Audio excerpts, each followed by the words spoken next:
Third I news में आपका स्वागत है। रोज हम एक नया विषय पर मंथन करते हैं और इस मंथन प्रक्रिया में मैं देवाशीष भट्टाचार्य और मेरे साथ प्रमोद तिवारी रहते हैं। कुछ दिनों से प्रमोद तिवारी नहीं रह पाए क्योंकि वो कोविड पॉजिटिव हो गया था, लेकिन इसके बाद क्योंकि उन्होंने दोनों वैक्सीन लिया हुआ था और दोनों वैक्सीन लेने की वजह से बहुत जल्द फिर नेगेटिव भी हो गए। तो ये एक हमारे बहुत ही अच्छा इन्फॉर्मेशन है। और अब आज जो विषय हम लेना चाह रहे हैं वो है अर्थव्यवस्था और वैक्सीनेशन, क्योंकि ये दोनों चीज़ ही बहुत ही इम्पोर्टेंट है और इसको लेकर के हम बात करेंगे। तो पहला चीज़ जो हम लेना चाहेंगे वो है कि जो सेकेंड वेव आया, देखिए फर्स्ट वेव आया था, हम उससे निकल के आ गए, उससे उबर के आ गए और हम लोगों ने काम शुरू कर दिया था। लेकिन फिर सेकेंड वेव जो मार्च के बाद शुरू हुआ भयंकर रूप से, उसके बाद जो अर्थव्यवस्था पर प्रभाव पड़ा, मैं चाहूंगा कि उस पर थोड़ा सा दृष्टि डालें आप। देखिए, दूसरी जो वेव आई है कोविड की भारत में, वो एक तूफान की तरह आई, बड़ी अचानक आई। हम लोग कंप्लेसेंट हो गए थे, निश्चिंत आश्वस्ति के भाव हम भारतीयों में आ गए थे, सरकार से लेकर जनता में, कि कोविड पर हमने काबू पा लिया, विजय पा ली है और कोविड अब वैक्सीन भी आ गई है और अब कोरोना हमें नुकसान नहीं पहुंचा सकता। और उस दरमियान महाराष्ट्र और दक्षिण के एकाध राज्यों में कोविड के कैसे जा रहे थे, किंतु कमोबेश देश के बाकी हिस्सों में स्थिति तेजी से सामान्य हो रही थी कि अचानक कोविड की दूसरी लहर आ गई। यह लहर इतनी तेज, एक तूफान की तरह आई कि सरकार का जो सेटअप है, जो प्रशासनिक ढांचा है, उसको सम्मिलने तक का मौका नहीं मिला। अर्थव्यवस्था पर तो प्रभाव पड़ना ही था, क्योंकि आज भी देश के 17 राज्यों में या तो संपूर्ण रूप से लॉकडाउन है या पार्शियल लॉकडाउन है। तो अर्थव्यवस्था पर तो निश्चित रूप से जब व्यापार वाणिज्य और जो औद्योगिक गतिविधियां बंद हो जाएगी तो अर्थव्यवस्था पर प्रभाव पड़ना लाजमी है। अगर हम बात करना चाहें अर्थव्यवस्था के जो 3 पायदान होते हैं, जो प्राइमरी सेक्टर है जिसमें कृषि और कृषि से संबंधित जो भी क्षेत्र है वो आते हैं, मैन्युफैक्चरिंग सेक्टर है और सर्विस सेक्टर है। सेक्टर वाइज अगर हम बात करें तो देश के लिए अच्छी बात यह कि प्राइमरी सेक्टर में जो हमारा कृषि और कृषि से संबंधित जो भी कामकाज है, उस पर कोविड की न तो पहली लहर का और न ही दूसरी लहर का कोई विशेष प्रभाव पड़ा है। देश में खाद्यान्न के भंडार भरे पड़े हैं, खेती पिछले साल अच्छी हुई, रबी खरीफ दोनों भी अच्छी हुई और वैज्ञानिक बता रहे हैं कि इस बार में मानसून सामान्य रहने की पूरी संभावना है। मतलब 100% और 1% 2% का अगर इधर उधर करें तो 98 से 102% मानसून रहने की संभावना है। ये भारत की कृषि के लिए बहुत अच्छी खबर है। किंतु इसके साथ ही अगर हम दूसरे सेक्टर्स की बात करें, मैन्युफैक्चरिंग सेक्टर की बात करें, सर्विस सेक्टर की बात करें, तो इनकी हालत बहुत खराब है। मैन्युफैक्चरिंग सेक्टर की तो हम देखते हैं कि फरवरी में -3.6 इंडस्ट्रियल आउटपुट चला गया था, जो कि पिछले 6 महीनों में सबसे कम था। और अभी भी अधिकांश औद्योगिक इकाइयां बंद पड़ी हुई है। बंद पड़ी रहने का कारण है लॉकडाउन होना या सेमी लॉकडाउन होना। लेबर इकाइयों में जा नहीं सकते हैं, कई जगह से जो वर्कफोर्स है, जो मजदूर है, उनका पलायन हो गया, वो अपने अपने घरों की ओर लौट गए। तो इंडस्ट्रियल जो सेगमेंट है, मैन्युफैक्चरिंग सेगमेंट है, वहाँ हालत बहुत ही, जिसको हम कह सकते हैं कि डिस्मल है। जो आंकड़ा आपने बताया, ये आंकड़ा कभी ना हुआ है, न कभी हम सोच सकते हैं ये आंकड़ा होने की बात। देश पॉजिटिव की तरफ जा रहा था कि इंडस्ट्रियल ग्रोथ तेजी से बढ़ रही थी, हमारा जो सर्विस सेक्टर है वो बहुत तेजी से बढ़ रहा था। इसमें कुछ विसंगतियां, उन पर भी मैं प्रभाव डालूंगा। पहले सर्विस सेक्टर की बात कर लेते हैं। सर्विस सेक्टर अगर मैं कहूं तो लॉकडाउन से, चाहे वो पहली वेव के समय का हो या आज, लॉकडाउन से सबसे ज्यादा अगर कोई सेक्टर प्रभावित हुआ तो सर्विस सेक्टर है। हॉस्पिटलिटी, टूरिज्म और ये रिटेल ट्रेड तो मैं कह सकता हूं कि पूरी तरह तबाह हो गए, चरमरा गया उनका। तो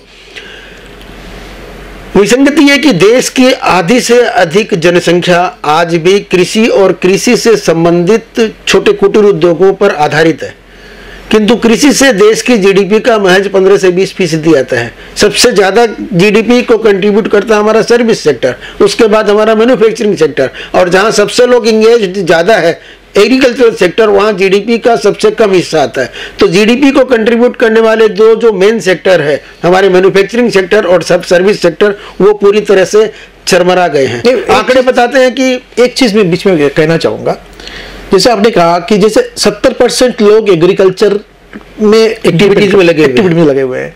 तो इसका असर जीडीपी में क्यों नहीं होता है थोड़ा सा, क्योंकि ये भी लोगों को जानना। देखिए, हमारे यहाँ एग्रीकल्चरल सेक्टर में अगर एक लाइन में अगर संक्षेप में इसकी व्याख्या करना चाहूँ तो डिसगाइज्ड अनएम्प्लॉयमेंट बहुत ज़्यादा है। एक छोटा सा फार्म है, उसमें अगर एक व्यक्ति काम करें तो काम हो जाए, तो परिवार के 4 लोग उसी में लगे हुए हैं। दूसरी बात है कि एग्रीकल्चरल भारत के कुछ राज्यों को छोड़कर अगर हम असम और पूर्वोत्तर के राज्यों की बात करें तो यहाँ केवल एक ही खेती होती है, बारिश के मानसून के समय जो खेती होती है। 8 महीने जो खेत पथार जिसको हम कहते हैं वो खाली पड़े रहते हैं। तो वर्कफोर्स तो काफ़ी लगी हुई है, किंतु वो डिसगाइज्ड अनएम्प्लॉयमेंट जिसको इकोनॉमिक टर्मिनोलॉजी में कहते हैं, उसके कारण एग्रीकल्चर से जो जीडीपी को जो कंट्रीब्यूशन होना चाहिए वो एग्रीकल्चर में जितने लोग लगे हुए हैं उसके अनुपात में काफ़ी कम है। अब मैं बात करना चाहूँगा कि इससे फ़र्क क्या पड़ रहा है। इकोनॉमी की ये जो हालत ख़राब है, जो लोग जिन लोगों ने अपना पैसा लगाया, जो व्यापारी है, जो खुदरा व्यापारी है, वो तो परेशान है ही। ये दूसरी वेब में केवल एक आंकड़े बता रहे हैं, अपुष्ट आंकड़े हैं कि अप्रैल में 75 लाख लोगों का रोजगार चला गया। जब पहली वेव आई थी तो 6 करोड़ जो प्राइवेट सेक्टर में, जो अनऑर्गेनाइज सेक्टर में जो काम कर रहे थे, उनका रोजगार चला गया। रोजगार वैसे भी देश में एक बहुत बड़ी समस्या है। तो ये अब समस्या सरकार के सामने आएगी कि इतने रोजगारों का सृजन सरकार फिर से कैसे कर पाएगी, इतने एम्प्लॉयमेंट जनरेट सरकार कैसे करेगी। यहाँ पर एक बात और कहना चाहूँगा, सरकार की तरफ से निर्मला सीतारमण हमारे माननीय फाइनेंस मिनिस्टर का बयान आया था, जब उनसे पूछा गया था कि दूसरी वेब के चलते जो हमारे एग्रीकल्चरल सेक्टर, हमारा जो सर्विस सेक्टर, मैन्युफैक्चरिंग सेक्टर को जो नुकसान हो रहा है, आपकी तरफ से कोई स्टिमुलस पैकेज आ रहा है क्या। तो उन्होंने कहा कि नए बजट को अभी नए बजट को दिए हुए 2 महीने हुए हैं और वो पूरा का पूरा बजट का फोकस था जो कोविड से जो लॉस हुआ था, कोविड से जो हमारी अर्थव्यवस्था को क्षति हुई थी, उसे कैसे सुधारा जाए। तो यहाँ मैं उनसे सम्मानपूर्वक डिसएग्री करना चाहूँगा कि वो जो कह रही थी कि जो कोविड से नुकसान हुआ था उसको उबारने में जो बजट है वो बजट कारगर साबित होगा और नए फिस्कल ईयर को अभी केवल 2 महीने ही बीते हैं। बजट आया था फरवरी में, पर निर्मला सीतारमण जी को मैं कहना चाहूँगा कि फरवरी 2021 का भारत और मई जून 2021 के भारत में फ़र्क है। इस दरमियान दूसरी वेव आ गई जो पहली वेव से भी ज़्यादा खतरनाक थी। यहाँ पर मोर्टेलिटी भी ज़्यादा हुई है, बहुत ज़्यादा लोग प्रभावित हुए हैं। पहली वेव में जब कोविड को लेकर इतना भय था तो एक दिन भी 1 लाख का आंकड़ा पार नहीं किया था कोविड से संक्रमितों का। इस बार 4 लाख का आंकड़ा पार कर गया।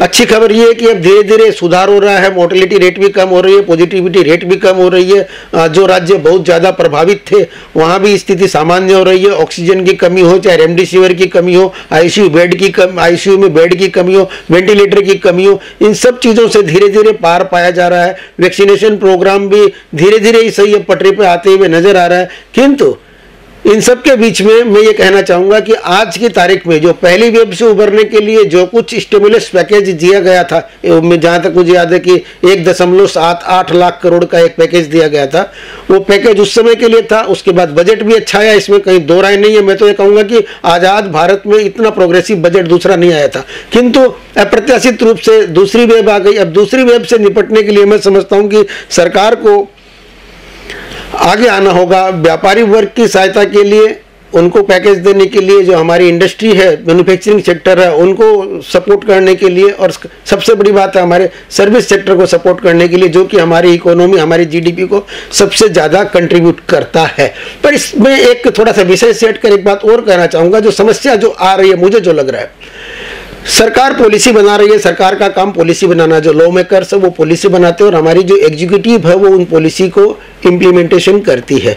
एग्जीक्यूटिव के काम करने का एक अलग तरीका है। कई बार हम लोग कहते हैं कि पॉलिसी पैरालिसिस तो नहीं है, किंतु एग्जीक्यूशन पैरालिसिस है।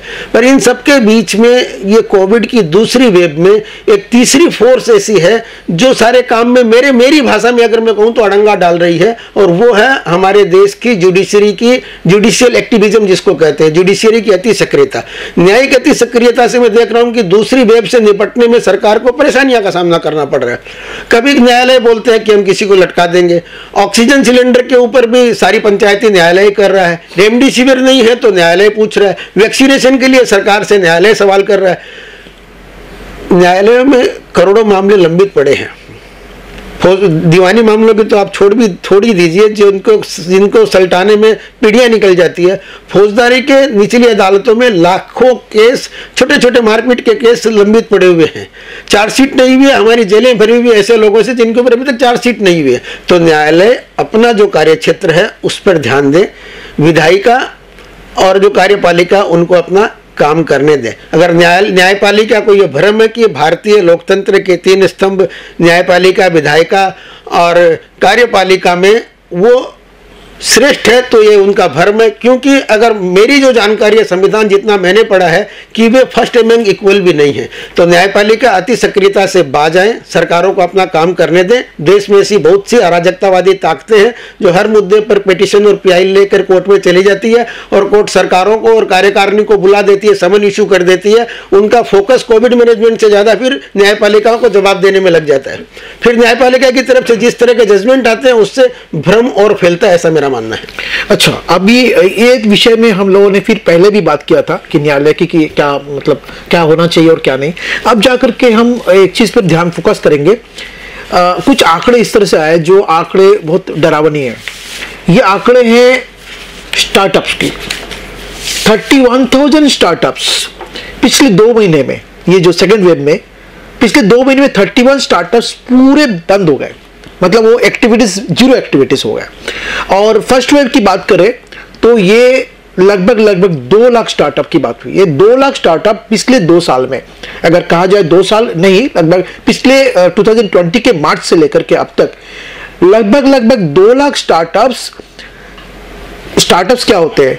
ऐसे लोग होते हैं जो स्टार्ट कर रहे हैं बिजनेस को, किसी तरह से उन्होंने LLP किया या प्राइवेट लिमिटेड कंपनी किया, एक सब्जेक्ट पर, एक प्रोडक्ट पर उन्होंने फोकस किया और वो प्रोडक्ट को बाजार में लॉन्च किया। लेकिन उसके बाद अगर इस तरह का सिचुएशन हो गया तो उसके बाद वो क्या हो जाता है, वो वापस अपने घर पे वापस बंद बढ़ जाते हैं। बस यही हुआ। और ये लगभग 2 लाख स्टार्टअप्स के साथ हुआ, जिनके साथ रिक्रूटमेंट हुआ था। लगभग इंटरेस्टिंग बात है कि रिक्रूटमेंट बहुत ज्यादा हुआ। 50 लाख से ऊपर लोग ये स्टार्टअप में काम करते थे। तो ये आंकड़े नहीं कहती है कि स्टार्टअप अगर इस तरह का कंडीशन हुआ है, छोटे व्यापारी का क्या कंडीशन होगा, MSME का क्या कंडीशन होगा, सारा का सारा सब ठप पड़ा है। तो इनके लिए क्या करना चाहिए, क्या क्राइसिस से उबरने का तरीका है, थोड़ा उस पर हाईलाइट कीजिए। देखिए, हमारी सरकार, मोदी सरकार पिछले 7 वर्षों से आत्मनिर्भर भारत की बात कर रही है। अब आत्मनिर्भर भारत की बातें तो बहुत हो रही है, पर सरकार की कथनी और करनी में यहाँ पर मैं कहना चाहूँगा कि अंतर साफ दृष्टिगोचर होता है। भारत आत्मनिर्भर कहाँ से होगा? जितनी बड़ी हमारी जनसंख्या है, जितने लोग हमारे यहाँ हर साल ग्रेजुएट करते हैं या पोस्ट ग्रेजुएट करते हैं, उन सबको नौकरी देना सरकार के लिए, किसी भी सरकार के लिए संभव नहीं है। चुनावी वादा कोई भी सरकार, चाहे राज्य की सरकार हो या फिर जब लोकसभा के लिए चुनाव हो तो जो केंद्र में जो सरकार होनी हो, वो चाहे कोई भी वादा कर ले, किंतु इतनी बड़ी जनसंख्या को सरकारी नौकरी देना न तो संभव है और न ये युक्ति संगत है। अंग्रेजी में एक कहावत है कि don't give me fees, teach me fees. मुझे मछली मत दो, मुझे मछली पकड़ना सिखाओ। तो सरकार का काम है कि लोगों को रोजगार देना सरकार का काम नहीं है। रोजगार के अवसर पैदा करना, रोजगार सृजन के अवसर पैदा करना सरकार का काम है। आपने स्टार्टअप का जिक्र किया, स्टार्टअप में बहुत से लोग गए, कोविड एक अप्रत्याशित अनप्रेसिडेंटेड स्थिति आ गई, उनका काम बंद हो गया। सरकार की जिम्मेवारी है कि उनकी समस्याओं की सूध लें और वे फिर से अपना काम शुरू कर सके, ये सुनिश्चित करें। एक और बात इसमें कहना चाहूंगा कि ये जितने भी स्टार्टअप है उसमें 80% लोगों ने लोन लिया हुआ है। मैं आ रहा हूँ उसके ऊपर भी। तो उसकी सूद लें और एक मैकेनिज्म डेवलप करें। उस मैकेनिज्म में ये भी हो सकता है कि जिन लोगों ने लोन लिया है, सरकार बैंकों को या जो भी फाइनेंशियल इंस्टीट्यूशन से उन्होंने लोन लिया है, उसकी जो उगाई होती है, रिकवरी का जो प्रोसेस है, उसको थोड़ा सा सॉफ्ट करने की कह सकती है कि चूंकि कोविड काल है, जिन लोगों ने आपसे लोन लिया स्टार्टअप के लिए, MSME के लिए, या जो खुदरा व्यापारियों ने बैंकों से जो लोन लिया है, फाइनेंशियल इंस्टीट्यूशन से जो लोन लिया है, उनकी रिकवरी के लिए बहुत ज़्यादा प्रेशराइज, बहुत ज़्यादा दबाव न डाला जाए। भयंकर दबाव डाला जा रहा है, बैंक से फोन आता है रेगुलर। मुझे पता है। दूसरी बात यह है कि अब जब नई सिरे से कोविड की दूसरी लहर धीरे धीरे कम हो रही है और हम आशावादी है कि जून के मध्य में या जून के अंत तक स्थिति फिर से सामान्य होने की राह पर पटरी पे आ जाएगी। इसमें तो कोई दो राय नहीं है कि अभी हमें कुछ वर्षों तक कोविड के साथ जीना सीखना पड़ेगा, कोविड एप्रोप्रिएट बिहेवियर हमें सीखना पड़ेगा। किंतु कमोबेश स्थिति, जिस तरह की स्थिति फरवरी में जनवरी में भारत में थी, उस तरह की स्थिति में एक आकलन के हिसाब से मैं समझता हूँ कि जून के अंत या जुलाई के मध्य तक आ जाएगी। उस समय क्या होगा कि जिन लोगों के दुकान, जिनके जो कारोबार बंद पड़े हुए थे, वे फिर से बेचारे अपने, जिसको कहते हैं कि थ्रेड पिक करेंगे और जिंदगी की गाड़ी को पटरी पर लाने की कोशिश करेंगे। वहाँ सरकार की जिम्मेवारी बनती है, जो सरकार चाहती है कि भारत आत्मनिर्भर हो, कि उनको सपोर्ट दें। सपोर्ट क्या देंगे? सपोर्ट, ये जो मध्यम मिडिल क्लास के लोग हैं वो तो सरकारी सुविधाएं, जैसे सरकार चावल देती है, दाल देती है, घर बनाने के लिए पैसा देती है, वो सब तो अवेल कर नहीं सकते वो लोग। असम जैसे प्रदेश में जहाँ पर एक, जिसको बिजनेस क्लास बोलते हैं, लोकली नहीं है, तो सारे लोग बाहर के लोग आकर आमतौर पर यहाँ पर काम कर रहे हैं। उनके पास न तो कोई राशन कार्ड है जिससे कि उनको कोई बीपीएल का या फिर और कोई सरकारी सुविधाएं मिल जाए, तो सरकार उनके लिए क्या कर सकती है, एक प्रश्न खड़ा होता है। तो जैसे कि मैंने पहले कहा, सरकार ये कर सकती है कि किसी भी इकोनॉमी को चलाने के लिए फंड की जरूरत पड़ती है, रिसोर्सेज की जरूरत पड़ती है। सरकार बैंकों को इंस्ट्रक्शंस दे सकती है, फाइनेंशियल इंस्टीट्यूशंस को इंस्ट्रक्शन दे सकती है कि वो सॉफ्ट लोन दे, छोटे खुदरा व्यापारियों को, जो एमएसएमई से जड़ित है, जो स्टार्टअप कर रहे हैं, उनको सॉफ्ट लोन दे। जिन लोगों ने लोन ले रखा, उनकी रिकवरी की प्रक्रिया को थोड़ा ढीला कर दिया जाए, उन्हें मोहलत दी जाए, उन्हें सांस लेने की फुर्सत दी जाए। तीसरे, जो सरकारी कंप्लायंसेज है, जो जीएसटी के कंप्लायंस है, उनको, उनमें थोड़ी सी ढील दे दी जाए तो वो बेचारे खड़े हो जाएंगे। चौथी बात, मैं पहले भी कह चुका हूं कि एक देश, जो देश, अब कोई भी एक विचारधारा आती है, वो विचारधारा बहुत लंबे समय तक मौजूद नहीं होती है। एक विचारधारा आई थी कि ग्लोबलाइजेशन की बात आई थी कि कोई कहीं भी व्यापार कर सकता है, कोई किसको भी माल बेच सकता है, किंतु इससे लगने लगा कि ये व्यवस्था ज़्यादा कारगर नहीं है। तो हमें भी एक प्रोटेक्शनिस्ट रिजिम, जिसको हम बोलते हैं, एक संरक्षणवादी व्यवस्था भी हमें खड़ी करनी पड़ेगी। देश का जो रिटेल सेक्टर है, वो एक तो आपसे नौकरी मांगने नहीं जा रहा, ऊपर से एक एक छोटी छोटी दुकानों में 3 4 5 लोगों को वो नौकरी दे रहा है। जो स्टार्टअप जो कर रहे हैं, वो भी खुद तो एम्प्लॉयमेंट हो ही गया उनके पास में, और वो एम्प्लॉयमेंट जनरेट भी कर रहे हैं। तो ऐसे लोगों को लेवल प्लेइंग फील्ड देना होगा बड़े बड़े प्लेयर्स से। शॉपिंग मॉल्स आ रहे हैं, ऑनलाइन ट्रेड से उनको बहुत ज़्यादा समस्याओं का सामना करना पड़ रहा है। तो जो ऑनलाइन ट्रेड है, उनके ऊपर सरकार कुछ ड्यूटीज़ लगा दें, कुछ टैक्स बढ़ा दें, एक लेवल प्लेइंग फील्ड छोटे रिटेल व्यापारियों को, छोटे व्यापारियों को उपलब्ध कराया जाए। मैंने शुरू में एक बात और कही थी कि कई बार पॉलिसी पैरालिसिस नहीं होती है, एग्जीक्यूशन पैरालिसिस होती है। जैसे सरकारें कह देती है कि भाई ये कोविड काल है और कोविड काल में जो आवश्यक वस्तुएं हैं उनकी क्राइसिस नहीं होनी चाहिए, ये सुनिश्चित हमें करना है। दिस इज ए पॉलिसी, ये अपने आप में एक पॉलिसी है। ये विधायिका ने एग्जीक्यूटिव कार्यपालिका को कह दिया। अब कार्यपालिका का काम है कि वो इसको इंप्लीमेंट करे। अब इंप्लीमेंट में पैरालिसिस कैसे होता है, मैं एक उदाहरण देकर आपको समझाना चाहूँगा। आवश्यक वस्तुओं में जैसे गले की चीज़ें हैं, चावल है, आटा है, दाल है, नमक है, ये जो आवश्यक चीज़ें हैं, इनकी सप्लाई चेन न टूटे, इनका सफिशिएंट स्टॉक रहे। कल दिन अगर लॉकडाउन की या सेमी लॉकडाउन की नौबत आए तो लोगों को अनाज के कारण परेशानी, अनाज की कमी की परेशानी न हो। अब आप फर्ज कीजिए कि रेलवे भी उसमें एक प्लेयर है, क्योंकि जितना भी खाद्यान्न है उसका 90% आज भी रेलवे ढोता है। अब रेलवे की आप मैं बताता हूँ क्या करता है रेलवे। रेल से अगर एक रेल समझिए, एक रेक आई चावल की, गुवाहाटी पहुंची, वो रेल का नियम है कि चावल की रेक गुवाहाटी पहुंचते ही 9 घंटे के अंदर आपको उसे खाली कर लेना होगा। अगर 9 घंटे के अंदर आप खाली नहीं करते हैं तो प्रत्येक बोगी का 150 रुपया पर घंटे के हिसाब से लगेगा। एक रेक में आमतौर पर 42 बोगी होती है, तो 6300 रुपया प्रति घंटे का लगेगा। गल्लापट्टी के एक व्यापारी ने मुझे, नाम डिस्क्लोज न करने की शर्त पर, बताया कि कई बार तो ऐसा होता है कि रेलवे रात को 12 बजे रेक प्लेस कर देती है, 11 बजे रेक प्लेस कर देती है, रात 2 बजे रेक प्लेस कर देती है, और जब रेक प्लेस होती है उसी समय से उनका जो 9 घंटे का मीटर घूमना शुरू हो जाता है। अभी चारों तरफ का कर्फ्यू लगा हुआ है, 12 बजे से गुवाहाटी में कर्फ्यू हो जाता है। अब रेक खाली करने के लिए आपको ट्रक चाहिएंगे, छोटे ट्रक चाहिएंगे, ट्रकों से रेक खाली होगी, माल गोदामों में जाएगा। लेबर चाहिएंगे, लेबर को डिस्ट्रिक्ट एडमिनिस्ट्रेशन ट्रकों को, लेबर को, व्यापारियों को पिछली बार की तरह इस बार कोई पास इश्यू नहीं कर रहा है, क्योंकि पिछली बार तो था, लॉकडाउन था। इस बार तो सरकार के हिसाब से तो लॉकडाउन असम में है ही नहीं, ये तो सेमी लॉकडाउन है। 11 बजे तक आप व्यापार कीजिए और 11 बजे बाद कर्फ्यू लग गया। तो जब लॉकडाउन है ही नहीं तो लॉकडाउन के पास की कोई इशू ही नहीं है। तो अब आप मुझे ये बताइए कि 6 बजे अगर कोई रेक प्लेस होगी, 9 घंटे के अंदर उसको खाली करना है। 11 बजे बाजार बंद की आज्ञा दी गई है, फरमान जारी किया हुआ है, 12 बजे से कर्फ्यू लग जाएगा। आपका लेबर यार्ड में नहीं पहुंच पाएगा, आपकी ट्रक यार्ड में नहीं पहुंच पाएगी, आप खाली कैसे करेंगे? आप खाली नहीं कर पाएंगे तो रेलवे 6,300 रुपये प्रति घंटे के हिसाब से आप पर डेमरेज चार्ज करेगा। अगर आपने 3 दिन लगा दिए, आपका डेमरेज कितना होता आप हिसाब लगा लीजिए। कोई भी व्यापारी वो पैसा अपने पॉकेट से तो देगा नहीं, वो तो जो माल आया है उस माल की जो कीमत है, लागत है, उसी में उसको जोड़ देगा। लागत में जोड़ देगा तो फिर सारे लोग चिल्लाना शुरू करेंगे कि महंगाई बढ़ गई, व्यापारी जो मुनाफाखोर हो गया। तो व्यापारी का तो बेचारे का हर तरफ से मरण है। उसका मरण इसलिए भी है कि उसके पास ऐसा कोई संगठन भी नहीं है। कामरूप चैम्बर ऑफ कॉमर्स और दूसरी जो भी ऑर्गेनाइजेशंस है वो इतने सशक्त नहीं है, उनकी आवाज़ इतनी बुलंद नहीं है कि वो रेल को और जो राज्य सरकारें हैं, सरकार को, सरकार के कंसर्न जो डिपार्टमेंट्स है, जैसे सप्लाई डिपार्टमेंट है या फिर और जो भी कंसर्न डिपार्टमेंट है, इसमें थोड़ा उनको प्रभावित कर सके, उनको अपनी बात कह सके, मनवा सके उनसे। मैं इसमें एक बात बता रहा हूँ, जो आपने थोड़ा पहले कहा था कि जो हमारे जो जुडिशियरी है, जुडिशियरी ज़्यादा इंटरफेयर करती है। अब मैं आपको बताऊंगा कि किसी किसी समय हमें इस चीज को भी नोट करना पड़ेगा। इस समय इनके पास ऑप्शंस क्या है? इनके पास पहला ऑप्शन ये होता है कि रेलवे डिपार्टमेंट को एक एप्लीकेशन किया जाए, अपील किया जाए कि असम सरकार ने ऐसा किया, 11 बजे तक हम खोल सकते हैं, इस सिचुएशन में आपका जो रूल है उसको आपको चेंज करना पड़ेगा। नंबर 1। अगर वो मानते हैं ठीक है, नहीं मानते हैं, इन दैट केस PIL तो करना पड़ेगा। वही तो मैंने कहा ना कि वो सब करने के लिए तो सशक्त ट्रेड बॉडी चाहिए।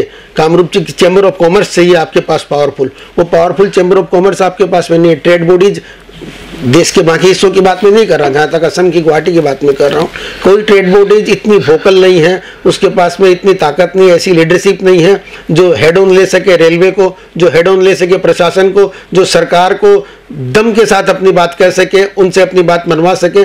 न तो ऐसे हमारे पास में ट्रेड बॉडी है, न इस तरह के हमारे पास में चैम्बर ऑफ कॉमर्स है। इसीलिए जो थोड़ी बहुत कोई व्यापारी सोशल मीडिया पर या जहाँ भी उपलब्ध प्लेटफॉर्म पर अपनी बात कहता भी है तो नकार खाने में तूती बनकर रह जाती है उसकी बात।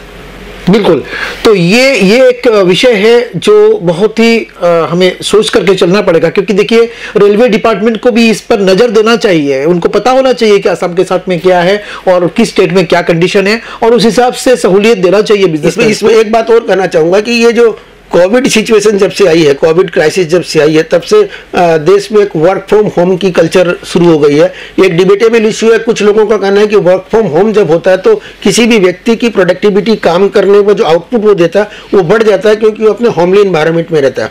कुछ लोग कहते हैं कि घर से काम करने से वो काम नहीं आता, क्योंकि जो इन्वायरमेंट, जो परिवेश एक ऑफिस में मिलता है वो परिवेश घर में नहीं मिलता, इसलिए उसकी जो आउटपुट होता है, जो उसको नेट रिजल्ट वो जो देता है उसमें फर्क आता है। जो भी हो, पर जैसे मैंने कहा कि हमें कोविड एप्रोप्रिएट बिहेवियर अपनाना पड़ेगा, तो वर्क फ्रॉम होम अब एक कल्चर बनने जा रहा है। तो इस स्थिति में सरकारों ने जैसे रेल नेटवर्क डेवलप करने में, खासकर रोड नेटवर्क डेवलप करने में बहुत ऊर्जा लगाई है, बहुत संसाधन झोंके हैं, वैसे ही अगर वर्क फ्रॉम होम को कल्चर बनाना है, कोविड एप्रोप्रिएट बिहेवियर अगर आप लोगों को समझाना चाहेंगे, तो आपको ये सुनिश्चित करना पड़ेगा कि सड़कों पर भीड़ कम हो, लोग अपने घरों से काम करें। तो आपको इंटरनेट कनेक्टिविटी के ऊपर भी उतना ही ध्यान देना पड़ेगा जितना आप रोड कनेक्टिविटी और रेल कनेक्टिविटी पर भी ध्यान दे रहे हैं। इलेक्ट्रिक कनेक्टिविटी भी हमारे शहरों की बात एक बार के लिए छोड़ भी दें तो जो गांव है, जो कस्बे हैं या जो छोटे शहर है, वहां पर कनेक्टिविटी की, इंटरनेट कनेक्टिविटी की प्रॉब्लम है, पावर की प्रॉब्लम, सबसे बड़ी बात। इन दोनों को जब तक सरकारें नहीं सुलझा पाएगी, स्टूडेंट्स को प्रॉब्लम हो रही है। शहर के स्टूडेंट तो ऑनलाइन क्लासेस कर लेते हैं, किंतु जो स्टूडेंट गांवों के, कस्बे के, उनको ऑनलाइन क्लासेस नहीं कर पाते हैं, क्योंकि वहाँ सिग्नल्स, इंटरनेट के सिग्नल इतने कमजोर होते हैं कि वो मोबाइल पर उनको कुछ समझ में नहीं आता कि टीचर क्या बोल रही है, वो जो बोल रहे हैं वो टीचर को समझ में नहीं आता। तो इंटरनेट कनेक्टिविटी के ऊपर ध्यान देना और इलेक्ट्रिसिटी, पावर के ऊपर ध्यान देना आज समय की मांग है। 4 घंटे रहती है करंट, ऐसे भी एरिया है, तो वो क्या करेंगे उस पर? ऑनलाइन क्लासेस कुछ भी नहीं हो सकता। ऑनलाइन क्लासेस छोड़िए या वर्क फ्रॉम होम छोड़िए, सब नहीं हो सकता है। अगर करना है सरकार को उसको बहुत ही इंपॉर्टेंस देके उस पर ध्यान देना पड़ेगा। वैक्सीनेशन पर बहुत सारी बातें रह गई है, वैक्सीनेशन पर हम बात करेंगे कल, क्योंकि आज हमारा समय जो है इस सब्जेक्ट पर लेकर के फिनिश हो चुका है। इसके बाद हम कल बात करेंगे वैक्सीनेशन को लेकर के, बहुत सारी बातें हैं। आप देखते रहिए और देखिए, हमारा जो प्रोत्साहन है आप तभी मिलेगा जब आप लाइक करेंगे, शेयर करेंगे और सब्सक्राइब करेंगे। देखते रहिए थर्ड आई न्यूज़ और देखते रहिए हमारा मंथन। नमस्कार।